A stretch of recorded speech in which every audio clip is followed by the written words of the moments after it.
So welcome back. അപ്പോൾ ഇന്ന് നമ്മളുടെ കയ്യിലുള്ള ബെനലി ബെൻഡയുടെ V02C ആണ്. സോ അതിൻ്റെ വിഷയത്തിലോട്ട് നമുക്കിന്ന് പോവാം.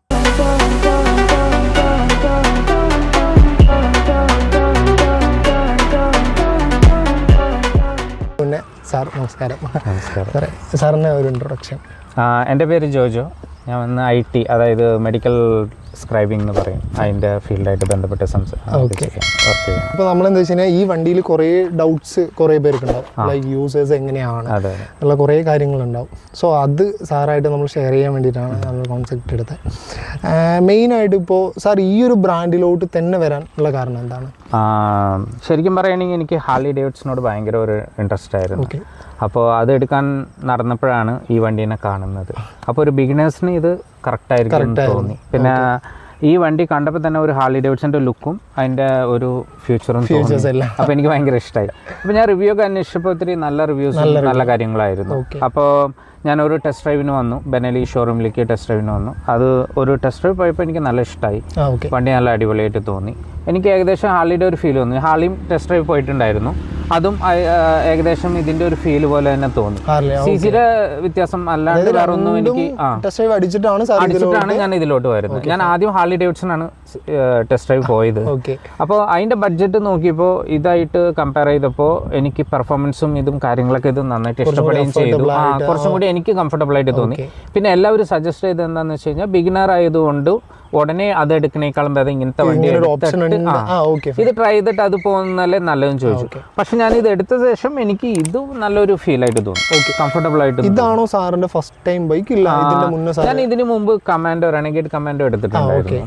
ഏകദേശം അതും 300cc സംതിങ് ആണ്. അത് 250 300cc സംതിങ് ആണ്. ഏകദേശം അതും ഒരു ബുള്ളറ്റ് ടൈപ്പ് ഇതുപോലെയാണ്. പക്ഷെ അത് ഏകദേശം ഒരു ബുള്ളറ്റിൻ്റെ ഒരു ടൈപ്പാണ്. പക്ഷെ അന്ന് ഇത് ഇറങ്ങിയിട്ടുണ്ടായില്ല. അപ്പോൾ അതാണ് ഞാൻ അന്ന് ട്രൈ ചെയ്തത്. അത് കഴിഞ്ഞിട്ടാണ് ഞാൻ ഇത് എടുത്തത്. അത് ഞാൻ ഒരു 2-3 ഇയേഴ്സിൽ അത് സെയിൽ ചെയ്തു. അതിൽ കുറച്ച് എനിക്ക് അത്ര കംഫർട്ടായിട്ട് തോന്നിയില്ല, എൻ്റെ ഡ്രൈവും അത് ഇഷ്ടമായില്ല. അപ്പോൾ ഇതെടുത്തിട്ട് എനിക്ക് നല്ല കംഫർട്ടായിരുന്നു. ഇത് നല്ല കംഫർട്ട്. അപ്പോൾ നേരത്തെ പറഞ്ഞല്ലോ, ഇപ്പോൾ കമാൻഡോ ആയിരുന്നു ആദ്യം എടുത്തിരുന്നത്. അപ്പോൾ ഈ ബെൻഡയിലോട്ട് വരുന്ന സമയത്ത് ബെൻഡ് വന്നിട്ട് ബെൽറ്റ് ഡ്രൈവ് ആണ്, അത് വന്നിട്ട് ചെയിൻ ഡ്രൈവ് ആണ്. അപ്പോൾ അതിന്ന് ഇതിലോട്ട് നമ്മൾ വരുന്ന സമയത്ത് എന്തെങ്കിലും ഒരു പോരായ്മ അങ്ങനെ എന്തെങ്കിലും ഒന്ന് പോരായ്മ ഒന്നും തോന്നിയിട്ടില്ല. ഞാൻ ഹാർലി എടുക്കുമ്പോൾ തന്നെ അതും ബെൽറ്റ് ഡ്രൈവ് ആയിരുന്നല്ലോ. അപ്പോൾ അതിന്റെ ഒരു സജഷനിൽ ഇത് ബെൽറ്റ് ഡ്രൈവ് കൂടി കണ്ടപ്പോഴാണ് ഇതും കൂടി കുറച്ചും കൂടി ആലോചിച്ചത്. എനിക്ക് ശരിക്കും പറഞ്ഞ ബെൽറ്റ് ഡ്രൈവിനെ കുറിച്ച് ഒന്നും അറിയില്ല ഞാൻ എടുക്കുമ്പോൾ. അപ്പോൾ ഇവർ പറഞ്ഞത് ബെൽറ്റ് ഡ്രൈവിന് വന്നിട്ട് നിങ്ങൾക്ക് നല്ല കംഫർട്ടായിരിക്കും, അതിന്റെ റൈഡിങ് ഡിഫറൻസ് നിങ്ങൾക്ക് കാണാമെന്ന് പറഞ്ഞിട്ടാണ്. പക്ഷെ അതിന്റെ ഡിഫറൻസ് എനിക്ക് തോന്നി. ഞാൻ ഡ്രൈവ് ചെയ്തപ്പോൾ എനിക്ക് ബെൽറ്റ് ഡ്രൈവ് കുറച്ചും കൂടി കംഫർട്ടായിട്ട് തോന്നി ചെയിനേക്കാളും. അതേപോലെ തന്നെ ഇപ്പോൾ സർവീസ് കോസ്റ്റ്, ഇപ്പൊ എല്ലാവർക്കും ഉള്ളൊരു പേടിയാണ് ഒരു ബിഗ് സെഗ്മെന്റിലോട്ട് പോകുമ്പോൾ സർവീസ് കോസ്റ്റും അതേപോലെ തന്നെ മൈലേജും വരുന്നത്. അപ്പോൾ സർവീസ് കോസ്റ്റ് എങ്ങനെയാണ് ഇതിന്റെ സർവീസ് കോസ്റ്റ് വരുന്നത്? ശരിക്കും പറഞ്ഞാൽ ഇത് 4 മന്ത്സ്ലി വന്നിട്ട് 4200 തൊട്ട് 4500 വരെയാണ് സർവീസ് ചാർജ്. അതായത് വർഷത്തിൽ നമുക്ക് ഓൾമോസ്റ്റ് ഒരു 13,000 അടുത്തോളം വരുന്നുണ്ട്. പക്ഷെ ഇത് ബിഗ് സെഗ്മെന്റ് നമ്മൾ എടുത്താലും അവർ 6 months to 1 year പറയണത് തന്നെ ഈ 8 to 10 അങ്ങനെ എക്സ്ട്രാ ചാർജ് വലിയ ഡിഫറൻസ് ഇല്ല. പക്ഷെ എനിക്കിതിൽ വേറെ എക്സ്ട്രാ ചാർജസ് ഒന്നും ചെയ്യേണ്ടി വന്നിട്ടില്ല. അത് കമ്പയർ ചെയ്യുമ്പോൾ എനിക്ക് സർവീസ് ചാർജ് വലിയ ഇതായിട്ട് തോന്നിയില്ല. ഇനിഷ്യലി എനിക്കത് തോന്നിയിരുന്നു കുറച്ച് ഇത്തിരി കൂടുതലായിട്ട്. ഈ സർവീസ് കോസ്റ്റ് സർവീസ് ചെയ്ത് ഇറക്കുന്ന സമയത്ത് ഓൾമോസ്റ്റ് എത്രയാണ് ഒരു സർവീസ് കോസ്റ്റ് വരുന്നത്? എനിക്ക് 4-5 ഉള്ളിലാണ് വരാറ്. അഫോർഡബിൾ ആയിട്ടാണ്. ഞാനിപ്പോൾ അധികം ഓടിച്ചില്ലെങ്കിൽ എഞ്ചിൻ ഓയിൽ മാറ്റിയില്ല എന്നുണ്ടെങ്കിൽ എനിക്ക് 2.5 ഒരു തവണ 2.5 എന്തോ വന്നുള്ളൂ, അത്രയും വന്നുള്ളൂ. ഒരു തവണ ഞാൻ പറഞ്ഞു എഞ്ചിൻ, അപ്പോൾ അവർ ചെക്ക് ചെയ്തിട്ട് പറഞ്ഞു എഞ്ചിന് അത്രയും ഓയിൽ ചേഞ്ച് ചെയ്യേണ്ട ആവശ്യമില്ല, ഡെൻസിറ്റി നന്നായിട്ടുണ്ടെന്ന് പറഞ്ഞു. വണ്ടി അധികം ഓടിയുണ്ടായില്ല, 1000 കിലോമീറ്റർ 1500 എന്തോ ഓടിയുണ്ടായിരുന്നു. എഞ്ചിൻ ഓയിൽ മാറ്റേണ്ട ആവശ്യമില്ല. അങ്ങനെ അവർ അതിനെ ഒരു സജഷനും തരുന്നുണ്ട്. അതേപോലെ തന്നെ സർവീസ് സൈഡിൽ നിന്ന് സപ്പോർട്ട് എങ്ങനെയാണ്? സർവീസ് സപ്പോർട്ട് നന്നായിട്ടുണ്ട്. ബിക്കോസ് എന്താ റീസൺ അത് പറയാന്ന് വെച്ചാൽ, ഞാൻ ഒരു തവണ വെക്കേഷൻ ടൈമിൽ വണ്ടി പോയപ്പോൾ നല്ല മഴ പെയ്ത് നല്ല ഹീറ്റായി. അപ്പൊ എനിക്കൊരു പേടി, ഇനി വണ്ടിയുടെ വില കുഴപ്പമാണോ എന്ന് അറിയാനായിട്ട് ഇമ്മീഡിയറ്റ് ആയിട്ട് വിളിച്ച് അന്ന് ലീവ് എന്തായിരുന്നു. പക്ഷെ ഇമ്മീഡിയറ്റ് ആയിട്ട് അവർ അറ്റൻഡ് ചെയ്തു. അതിന് എനിക്ക് റിപ്ലൈ ചെയ്തില്ല. അത് നിങ്ങൾ അവരുടെ സൈഡിൽ നിന്ന് അവർ നല്ല റെസ്പോൺസ്. ഇപ്പൊ ഇത് വന്നിട്ട് എന്താ പറയുക, കീവേ എന്ന് പറയുന്ന ഒരു തനി ബ്രാൻഡാണ്. എനിക്ക് വന്നിട്ട് ഇപ്പൊ സർവീസ് എന്ന് പറയുന്നത് എന്തിലാണ്, ഏത് ബ്രാൻഡിലാണ് ഇപ്പൊ സർവീസ്? ബെനലിയിലാണ്.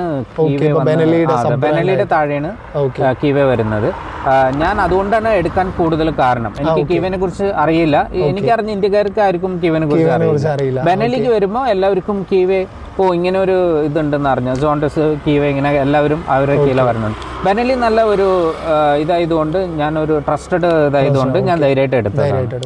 ഇപ്പൊ അതേപോലെ തന്നെ എല്ലാവർക്കും ഉള്ളൊരു ഡൗട്ടാണ് എത്രയാണ് മൈലേജ് കിട്ടുക. കാരണം ഇപ്പോൾ ബെൽറ്റ് ഡ്രൈവ് ചിലവർ പറയും ചൈനയെക്കാട്ടിയും ബെൽറ്റ് ലോഡ് വരുമ്പോൾ മൈലേജ് കുറയാൻ ചാൻസസ് ഉണ്ട്. അപ്പൊ ആ ഒരു ഡൗട്ട് എല്ലാവർക്കും ഉണ്ട്. കാരണം ഇപ്പോൾ ഓൾമോസ്റ്റ് ഏത് വണ്ടി എടുത്താലും ആൾക്കാർ ചോദിക്കുന്നത് എത്രയാണ് മൈലേജ് എന്നുള്ളൊരു ക്വസ്റ്റ്യൻ എല്ലാവരും ചോദിക്കാറുണ്ട്. അപ്പോൾ ആക്ച്വലി ഞാൻ ഈ വണ്ടി കണ്ടപ്പോൾ ഞാനൊരു 15-20 അങ്ങനെയൊക്കെ മൈലേജ് പ്രതീക്ഷിച്ചത്. പിന്നെ ഇത് എവിടെ ഞാൻ പെട്രോൾ അടിക്കാൻ പോയാലും അവർ പറയുന്നത് 10-15 കിടക്കുമോ അങ്ങനെ ചോദിക്കാറുണ്ട്. പക്ഷെ എനിക്ക് ശരിക്കും 30 കിട്ടുന്നുണ്ട്. പിന്നെ ഞാൻ ഇതിന് മുമ്പ് വെച്ചിരുന്ന റെനഗേഡ് കമാൻഡോ കമ്പയർ ചെയ്യുമ്പോൾ എനിക്ക് അതിനേക്കാളും മൈലേജാണ് ഇത് കിട്ടിയിരുന്നത്. കംഫർട്ടും മൈലേജും കൂടുതൽ. ഞാൻ അതിനെ ഇതായിട്ട് പറയല്ല, പക്ഷെ ഒരു ബിഗിനറായിട്ട് വരുമ്പോൾ എനിക്ക് ഇത് കുറച്ചും കൂടി ഇതായിട്ട് തോന്നി. ബെൽറ്റ് ഡ്രൈവിൽ എനിക്ക് കൂടുതലും കംഫർട്ടും മൈലേജും കൂടിയ പോലെ എനിക്ക് തോന്നുന്നു. 30 കിലോമീറ്റേഴ്സ് എന്ന് പറഞ്ഞാൽ ഈ സെഗ്മെന്റിൽ ഇത് നല്ല ഒരു മൈലേജ് ആണ്. ഓക്കെ. അതേപോലെ തന്നെ ഇപ്പൊ ഈ സീറ്റ് വെച്ച് നോക്കുന്ന സമയത്ത് ഒരു പില്ലിയനായിട്ട് ഇരിക്കുന്ന ഒരാൾക്ക് അങ്ങനെ ഒരു കംഫർട്ട് ആയിട്ട് സാറിന് ഫീൽ ചെയ്തിട്ടുണ്ട്? ബാക്കിലുള്ള ആൾക്ക് ഇത്തിരി ബുദ്ധിമുട്ടുണ്ട്. ഒരു ലീൻ ആയിട്ടുള്ള അല്ല, ഞാൻ എപ്പോഴും എന്റെ ഫ്രണ്ട്സിനൊക്കെ കൂട്ടിയിട്ട് പോകാറുണ്ട്. അടുത്തെങ്ങനെ ആണെങ്കിൽ അവർക്ക് വലിയ ഡിസ്കംഫർട്ട് ഒന്നും തോന്നിയിട്ടില്ല. ലീൻ ആയിട്ടുള്ള പേഴ്സൺ ആണെങ്കിൽ ഞാൻ ഇത്തിരി കൂടി ലോങ് പോയിട്ടുണ്ട്. ഒരു 30-50 കിലോമീറ്റേഴ്സ് വന്ന് അവർക്ക് ഡിസ്കംഫർട്ട് ആയിട്ട് തോന്നിയിട്ടില്ല. അപ്പോൾ rider plus luggage okay. Rider plus luggage റൈഡറിന് ഭയങ്കര കംഫർട്ട്. സാർ ഇപ്പോൾ ലോങ് റൈഡ് ഓൾമോസ്റ്റ് എത്രയൊക്കെ പോയിട്ടുണ്ട്? ലൈക്ക് ഞാൻ വന്നിട്ട് ഓൾമോസ്റ്റ് ഒരു ദിവസം ലോങ് ഡ്രൈവ് ആയിട്ട് 200-300 കിലോമീറ്റേഴ്സ്. അതിൽ സാറിന് ഒരു നെഗറ്റീവ് തോന്നിയിട്ടുണ്ട്?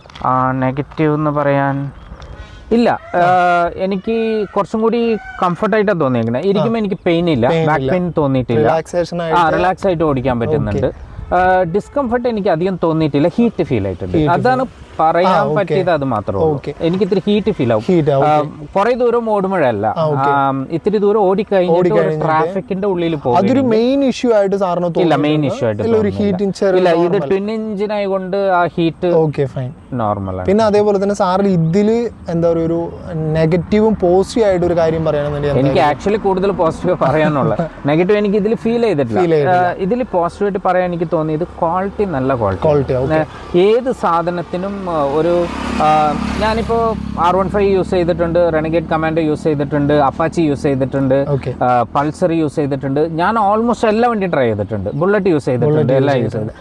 R15 ഒക്കെ കണ്ടു കഴിഞ്ഞാൽ നമ്മൾ ഇത്തിരി വെള്ളമൊക്കെ കൊണ്ടുപോകുമ്പോൾ ആ ബ്രേക്ക് പാഡിലൊക്കെ ഒരു തുരും പിടിച്ച അങ്ങനെയൊക്കെ കുറേ ഇത്, പിന്നെ ബ്രേക്ക് പിടിക്കുമ്പോൾ ഒരു ചെറിയ ഡിഫറൻസ് എല്ലാം.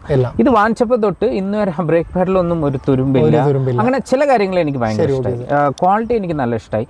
എവിടെയും ആ ഒരു ഒന്ന് കഴുകിയെടുത്ത വണ്ടി വാങ്ങിച്ച പുതിയതുപോലെ തന്നെ ഒരു ഫീൽ. ബിൽഡ് ക്വാളിറ്റി അടിപൊളിയാണ്. ഇപ്പോൾ ഞാൻ പറയുന്നത് വെച്ചാൽ ഒരാള് ഒരു ബെൻഡ് എടുക്കാൻ വേണ്ടി ആഗ്രഹിക്കുന്ന ഒരാളായിരിക്കാം.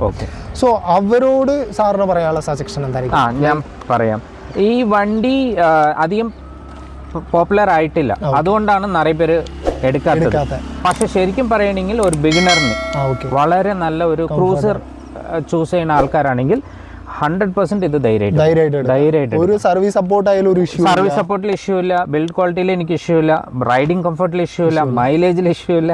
എനിക്ക് അറിഞ്ഞ ഇതിൽ ഒരു ഇഷ്യൂ എനിക്ക് ഇതുവരെ എനിക്ക് എല്ലാത്തിലും സാറ്റിസ്ഫൈഡ് ആണ്. പിന്നെ അതേപോലെ തന്നെ മെയിൻ വേറൊരു കേസും കൂടി ഞാൻ ചോദിക്കാം, എത്രയാണ് ഇതിന്റെ കോസ്റ്റ് വരുന്നത്? ചിലവര് ലുക്ക് വൈസ് വെച്ച് നോക്കുമ്പോൾ ചിലപ്പോൾ അവരും മൈൻഡിൽ തന്നെ വിചാരിക്കും ഈ ഒരു പൈസയും കൊണ്ട് നമുക്ക് വേറെ എന്തെങ്കിലും എടുക്കാം എന്നുള്ളൊരു. അപ്പോൾ അത് ഈ വണ്ടിയുടെ ചിലപ്പോൾ കാണുമ്പോൾ ചിലപ്പോൾ ആൾക്കാർ വിചാരിക്കും ഒരു 20 ലക്ഷം അല്ലെങ്കിൽ ഒരു 15 ലക്ഷം ആ ഒരു സൂപ്പർ ബൈക്ക് എന്ന് പറയുമ്പോൾ വരുന്നത്.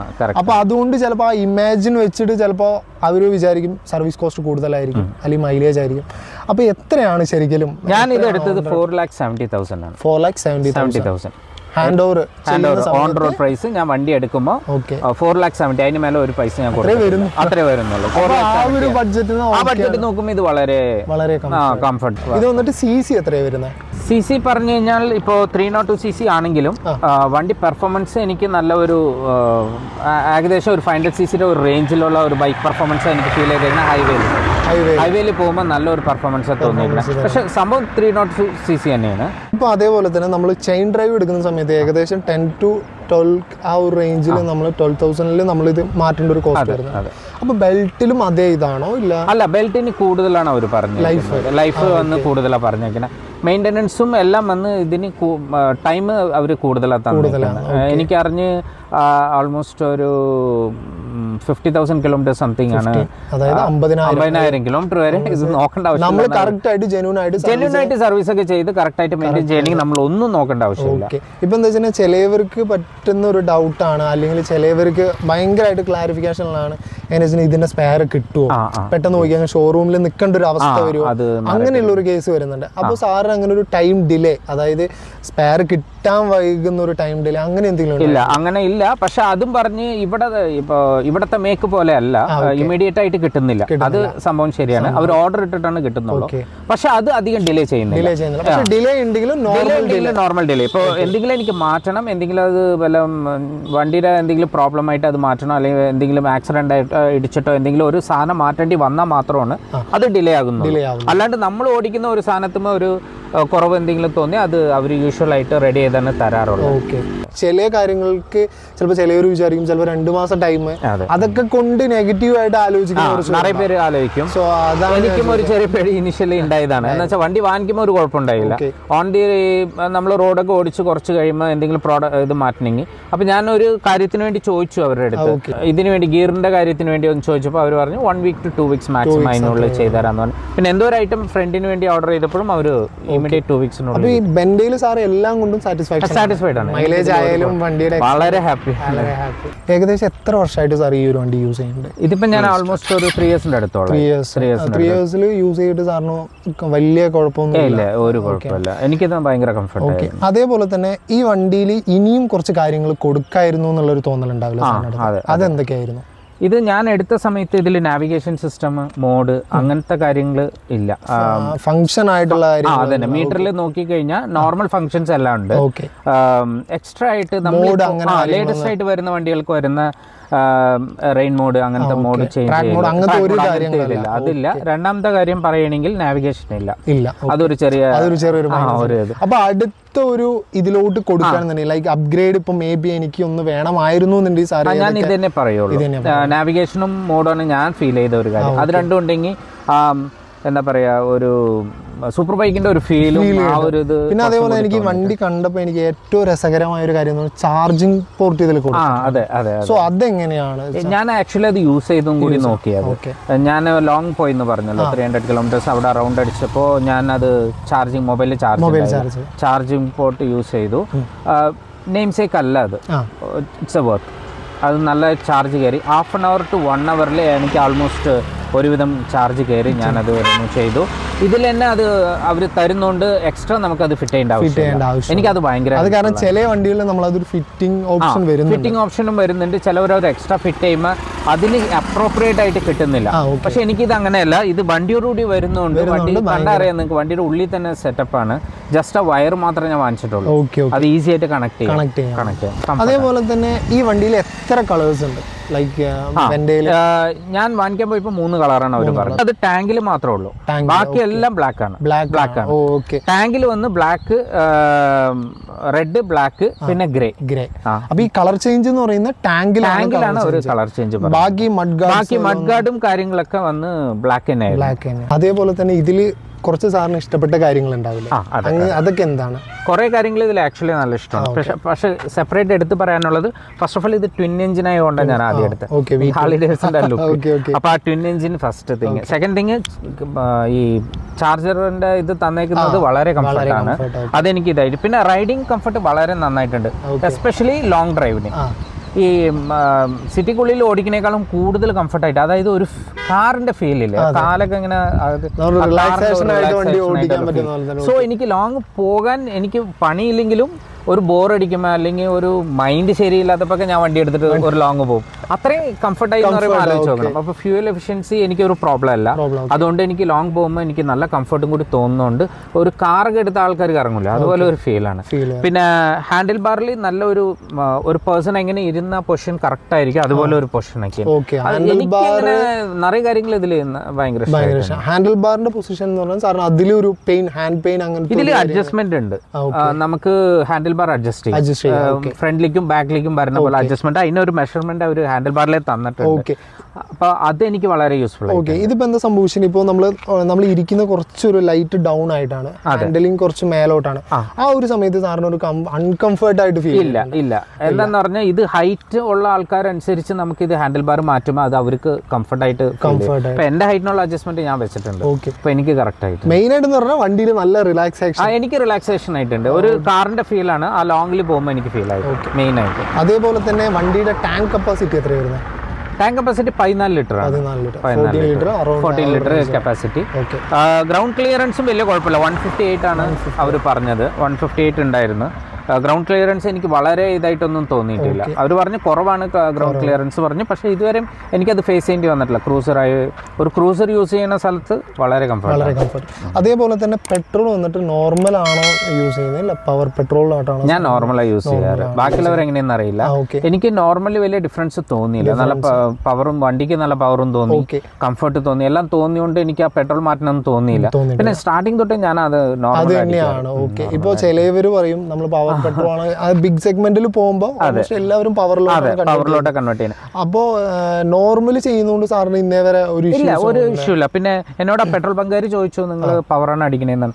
ഞാൻ പറഞ്ഞു വേണ്ട, എനിക്ക് നോർമൽ മതി എന്ന് പറഞ്ഞു. പക്ഷേ എനിക്കത് വലിയ ഡിഫറൻസ് ആയിട്ട് തോന്നിയിട്ടില്ല. പിന്നെ അത് ഞാൻ ട്രൈ ചെയ്യാണ്ടല്ല, ഞാൻ വേറെ ഫ്രണ്ട്സിൻ്റെ ഒക്കെ ട്രൈ ചെയ്തിട്ടുണ്ട്. എനിക്ക് ഈ വണ്ടിക്ക് ഇത് നോർമലേ മതി എന്ന് തന്നെ തോന്നിയിട്ടില്ല. വലിയ വ്യത്യാസം തോന്നിയിട്ടില്ല. ശരി, ഓക്കെ.